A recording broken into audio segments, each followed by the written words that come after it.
Assalamualaikum warahmatullahi wabarakatuh. Alhamdulillahirabbil alamin. Wassalatu wassalamu ala asrafil anbiya'i wal mursalin. Sayyidina wa habibina wa syafi'ina wa maulana Muhammad wa ala alihi wa ashabi ajma'in. Subhanaka la ilma lana illa ma 'allamtana innaka antal alimul hakim. La haula wa la quwata illa billahil aliyil azim. Amma ba'du. Seluruh pengurus PKS, baik pimpinan pusat dan pimpinan daerah, terlebih dahulu saya menyampaikan ucapan terima kasih di mana dalam kesempatan ini saya diminta untuk ikut rembuk di dalam peranan ulama dalam membela Pancasila. Hadirin sekalian yang berbahagia, kita tidak terlepas untuk membaca sejarah. Karena membaca sejarah ini perintah Al-Quran. Faksusil qososoh la'allahum yatafakkarun. Ceritakanlah oleh engkau Muhammad sejarah dan sejarah agar mereka itu berpikir, belajar daripada sejarah, baik sejarah yang menunjukkan kejayaan, baik sejarah yang menunjukkan peristiwa yang kelam, semuanya harus kita pelajari.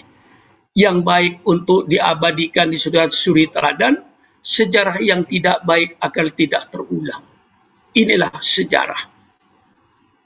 Ratusan tahun sebelum adanya gerakan-gerakan nasional di Indonesia ini, para ulama sudah mencatat, sudah membuat sejarah yang ditulis dengan tinta emas. 100 tahun sebelum ada gerakan nasional. Lihat kita siapa Pangeran Diponegoro, siapa Cut Nyak siapa Tengku Umar, siapa Imam Bonjol, siapa Sultan Hasanuddin, siapa Sultan Babullah Ternate. Karena setelah runtuhnya kerajaan Majapahit, Indonesia ini banyak diperintah oleh sultan. Di sepanjang Pulau Sumatera kesultanan, di Kalimantan kesultanan, di Maluku kesultanan, juga di Jawa. Inilah sejarah yang tertulis dengan tinta emas. Jadi jauh sebelumnya para ulama sudah berjuang. 100 tahun sebelum ada gerakan nasional, para ulama sudah berjuang untuk melawan Belanda yang ingin menjadi bangsa ini merdeka, diatur oleh bangsanya sendiri. Kemudian timbullah gerakan nasional, mulai daripada Syarikat Islam pada tahun 1905, Laut Budi Utomo tahun 20 Mei 1908, timbulnya Partai Nasional Indonesia PNI 4 Juli 1927, Partindo Partai Indonesia pada tahun 1931, berdirinya Nahdlatul Ulama pada tahun 1926, berdirinya Muhammadiyah pada tahun 1912. Inilah masih banyak lagi yang tidak saya sebut gerakan nasional ini. Satu bangsa, satu negara, satu bahasa Indonesia. Itu merupakan satu gerakan-gerakan nasional. Nah, di gerakan dengan terus berjuang bagaimana untuk membebaskan bangsa ini daripada belenggu penjajahan Belanda, agar bangsa ini diatur oleh bangsanya sendiri, tidak ditindas oleh penjajahan. Ini sudah membuktikan sejarah Indonesia tertulis dengan tinta emas bagaimana perjuangan para ulama-ulama yang disebut seluruhnya itu menjadi pahlawan nasional. Ini suatu kenyataan bagaimana perjuangan para ulama 100 tahun sebelum adanya gerakan nasional sampai ketika timbulnya gerakan nasional. Walaupun Nahdlatul Ulama berkata itu jamiah, tapi segala tingkah lakunya itu menuju kepada perjuangan kemerdekaan Republik Indonesia. Ini sejarah sudah menunjukkan. Nah, setelah terjadi gerakan nasional yang menuntut untuk Indonesia merdeka, lalu lihatlah di situ peranannya umat Islam. Sejauh mana umat Islam ini kontribusinya terhadap berdirinya Negara Kesatuan Republik Indonesia, saudara tidak usah sulit. Saya yakin setiap kota kabupaten di Indonesia itu ada yang namanya Taman Pahlawan. Jadi kalau ingin tahu saudara sejauh mana kontribusi umat Islam garis miring para ulama terhadap negara ini, persilakan saudara adakan sensus kuburan. Tolong, semua kuburan Taman Pahlawan sampai Merauke, persilakan Anda adakan sensus. Siapa yang berbaring di Taman Pahlawan itu, darah siapa itu, persilakan Anda masuk ke Taman Pahlawan. Kemudian tanya di situ, namamu siapa, agamamu apa? Namamu siapa, agamamu apa? Namamu siapa, agamamu apa? Setiap kota kabupaten, dari Sabang sampai Merauke, itu ada Taman Pahlawan. Itu sebagai tanda bukti. Kalau ingin tahu kontribusi ulama dan umat Islam terhadap NKRI ini, persilakan adakan sensus kuburan. Bukan kuburan umum, kuburan Taman Pahlawan itu loh. Setiap kota kabupaten, saya yakin insya Allah 99% darahnya umat Islam. Darahnya umat Islam itu. Bagaimana kita ini mau diragukan kesetiaan kita kepada negara? Kita sudah korbankan darah, korbankan harta dalam perjuangan untuk membela negara ini. Nah, ini sudah dibuktikan sejak gerakan nasional mulai bergerak. Perdana Menteri Jepang, Kunaiki Koiso, tanggal 17 September 1944, itu menjanjikan kepada Indonesia. Tetapi janji kapan dia hanya kata Perdana Menteri Jepang, nanti Indonesia akan saya merdekakan. Waktunya kapan? Dia tidak menyebut. Hanya janji saja. Nah, inilah. Maka karena dia sudah menjanjikan waktunya, maka dibentuklah pada tanggal 29 April 1945 yang namanya Badan Penyelidik Usaha Persiapan Kemerdekaan. Yang diketuai oleh Dr. Rajiman dan wakil ketuanya Raden Pandi Suroso, kan ditulis RP di situ. Terdiri dari 62 orang. Itu yang mulai mengelola, mencari formatnya bentuk negara ini. Bagaimana formatnya? Bentuk negara itu nanti berbentuk apa? Kemudian dasarnya apa? Dikelola oleh ini semuanya. Maka mulailah mengadakan rapat mulai tanggal 29 Mei sampai 1 Juni. Nah, di 1 Juni itulah supaya tahu sejarahnya. Di 1 Juni itulah Presiden Soekarno berbicara, berpidato yang diantaranya mengumpulkan tentang dasar negara. Aslinya dari pidato Bung Karno saya catat. Pancasila pertama, kebangsaan Indonesia. Kedua, perikemanusiaan.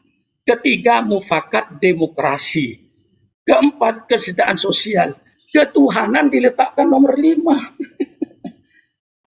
Bukan nomor 1. Ini pidato Bung Karno. Jadi kita tahu. Jadi Badan Penyelidik Usaha Persiapan Kemerdekaan itu yang 62 orang ini, yang wakil Islamnya tidak sampai 25% yang duduk di situ, kami semuanya toleransi, nggak ada masalah. Walaupun jumlahnya kita ini yang mayoritas, tapi di situ ternyata mayoritas bukan kita. Tapi tidak ada masalah bagi kita. Nah, ini aslinya yang 1 Juni. Saya ulang sekali lagi, yang 1 Juni pidato Bung Karno, Pancasila itu 1 kebangsaan Indonesia, 2 pri kemanusiaan, 3 mufakat, yang maksudnya demokrasi, 4 kesejahteraan sosial, 5 ketuhanan. Nah, dalam pidato itu pula Bung Karno mau memeras Pancasila ini menjadi Trisila. Trisila itu mau diperas lagi menjadi Ekasila. Gotong royong. Lalu apa artinya? 5 sila yang begitu lalu jadi gotong royong. Hilanglah ketuhanan, hilang yang ini. Jadi gotong royong. Gotong royong itu apa? Nah, disinilah yang terjadi. Sehingga pada waktu itu oleh bangsa ini disepakati 1 Juni itu lahirnya Pancasila berdasarkan pidato daripada Bung Karno ini. Tapi sebenarnya tanggal 29 Mei 1945 itu Muhammad Yamin juga menyampaikan pidatonya. Substansinya sama, cuman berbeda redaksi. Yang disampaikan oleh Pak Muhammad Yamin, sebagai dasar bagi Indonesia ini tidak menyebutkan Pancasila, cuman 5. Cuman tidak disebut itu sebagai Pancasila kayak Bung Karno. Cuman ditulis pri kemanusiaan, pri kebangsaan, pri kemanusiaan, pakai pri semua ini, pri ketuhanan. Nah, ketuhanan dalam pidato Pak Yamin ini naik menjadi nomor 3. Menjadi nomor 3, naik. Bung Karno nomor terakhir. Lalu pri kerakyatan, pri kesejahteraan rakyat. Substansinya sama. Nah, ini baru berbentuk pidato 29 Mei oleh Muhammad Yamin, pidato tanggal 1 Juni oleh Bung Karno. Nah, oleh tokoh-tokoh kita dinyatakan 1 Juni itu lahirnya Pancasila berdasarkan pidato Bung Karno itu. Nah, tapi itu belum final. Belum final. Masih dalam kodokan. Dalam penyampaian. Nah, setelah itu dibentuklah ya kelompok kecil oleh Bung Karno yang terdiri 9 orang. Ini yang akhirnya melahirkan apa yang disebut Piagam Jakarta. Nah, jadi kita harus tahu sejarahnya. Bagaimana lahirnya itu? Panitia kecil terdiri dari Bung Karno, Bung Hatta, A.A. Maramis, Abi Kusnud, Cokro Suyoso, Abdul Kahar Mudakir, Haji Agus Salim, Ahmad Subarjo, Abdul Wahid Hashim, dan Muhammad Yamin. Ke-9. Lah, ini menggodok bagaimana caranya untuk mendapatkan satu format negara ini. Karena kita tidak mungkin mengumumkan satu negara tanpa ada dasarnya dan undang-undangnya. Nah, disitulah digodok dengan membantah.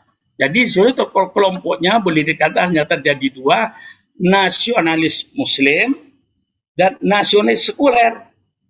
Ini 2 kelompok ini yang membantah, tidak selesai, lama, saling argumentasi, saling membantah. Nah, akhirnya terjadilah kesepakatan daripada 9 panitia itu dengan keputusan negara Republik Indonesia berdasarkan ketuhanan dengan kewajiban menjalankan syariat Islam bagi pemeluk-pemeluknya. Nah, ini lahirnya yang disebut Piagam Jakarta, dikenal dengan Piagam, dan ini ditandatangani oleh 9 orang tadi itu. Sehingga Bung Karno waktu mengatakan inilah satu gentleman agreement, satu kesepakatan yang gentleman. Kenapa? Saling mengorbankan, saling mengambil dalam perdebatan itu. Nah, jadi keputusan yang terakhir itu ya diambil berdasarkan pidato Pak Yamin, pidatonya Bung Karno, pidato yang lain, dan juga sebanyak 52.000 surat yang datang di umat Islam. Tapi tidak dibacakan ini. Dengan pertimbangan ini, 52.000 surat ini dari kelompok Islam, surat yang masuk ke Badan Penyelidik Usaha Persiapan Kemerdekaan ini, masuklah 52.000 surat dalam sejarah yang saya baca. Nah, dengan pertimbangan ini, maka lahirlah preambul. Saya kira semuanya tidak usah saya bacakan. Ya kalau saya bacakan makan waktu, toh semuanya sudah tahu. Tapi yang terpenting itu isinya. Di antara preambul yang terakhir, bahwa di sini dicatatkan dalam preambul berdasarkan kepada ketuhanan dengan kewajiban menjalankan syariat Islam bagi pemeluknya. Menurut kebahagiaan dasar kemanusiaan yang adil dan beradab, persatuan Indonesia dan kerakyatan yang dipimpin oleh hikmah kebijaksanaan dalam permusyawaratan perwakilan serta dengan mewujudkan suatu keadilan sosial bagi suatu ini. Ini asli ini. Ini preambul pembukaan nasional beliau yang dipakai. Nah, begitu bom meledak di Nagasaki dan Hiroshima, lalu kita mengambil inisiatif setelah itu. Pada 14 Agustus 1945 meledaklah bom ini di Nagasaki dan Hiroshima. Lalu Jepang menyerah kepada sekutu, tekuk lutut. Disitulah sehari setelah Jepang menyerah, 17 Agustus jam 4 pagi, mulai merumuskan Pancasila ini. Mulai merumuskan proklamasi. Yang itu diadakan di rumahnya seorang perwira kolonel Jepang, Maido namanya. Di Ronil Maido itu dirumuskan jam 4 pagi bagaimana rumusan proklamasi untuk menyatakan kemerdekaan ini.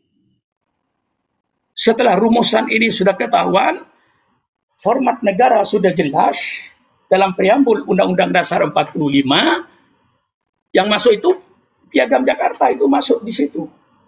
Ketika pengumuman proklamasi ini, jam 10 pagi, yang dipakai ini. Indonesia berdasarkan ketuhanan dengan kewajiban menjalankan syariat Islam bagi pemeluk-pemeluknya. Sampai jam 10 ini dibacakan. Yang diakui. Nah, di rumus proklamasi dibacakan jam 10.30. Ya kalau saya masih hafal lah walaupun kiai. Kami bangsa Indonesia. Dengan ini kami menyatakan kemerdekaan Indonesia. Hal-hal yang mengenai pemindahan dan kebebasan dan lain-lain akan dalam tempo sesingkat-singkatnya atas nama bangsanya Soekarno-Hatta. Nah, ini sejarahnya.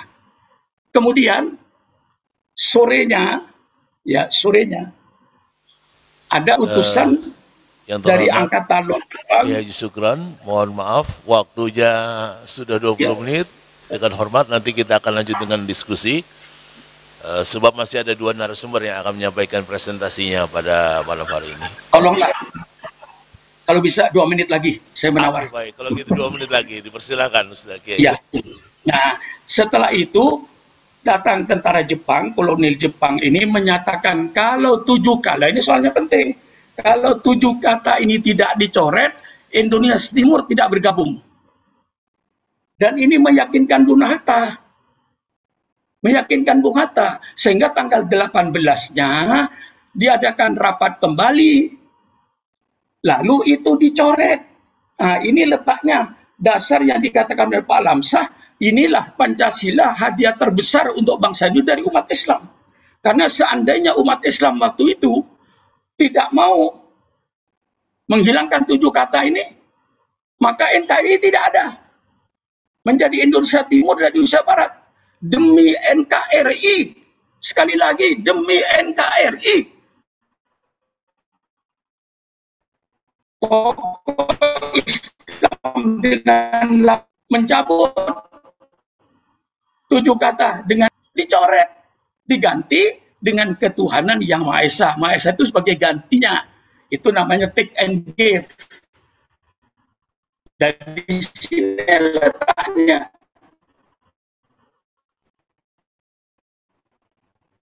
Kehebatan umat Islam mempelajari ulama. Kalau saja ulama waktu itu tidak mau mencoret 7 kata itu, tidak ada NKRI ini. Mari siapapun saja yang mau berdialog. Adanya NKRI ini karena ulama yang toleransi, mau mencabut 7 kata walaupun itu sudah merupakan kesepakatan mutlak, kesepakatan bulat yang ditandatangani oleh A.A. Maramis, tapi nyata dibatalkan dengan begitu. Kalau tidak karena besarnya hati umat Islam. Disinilah intinya kalau Pak Lamsa berkata bahwa Pancasila dia terbesar umat yang berbangsa. Maka saya itu minta 2 menit ini. Sangat penting ini. Ini inti sebenarnya perubahan daripada Piagam Jakarta lalu menjadi berketuhanan yang Maha Esa. Nah, itulah ya sebenarnya unek-unek saya itu masih banyak ini yang mau saya keluarkan. Tapi kalau sudah waktu sudah habis. Terima kasih. Baik, terima kasih. Wassalamualaikum warahmatullahi wabarakatuh.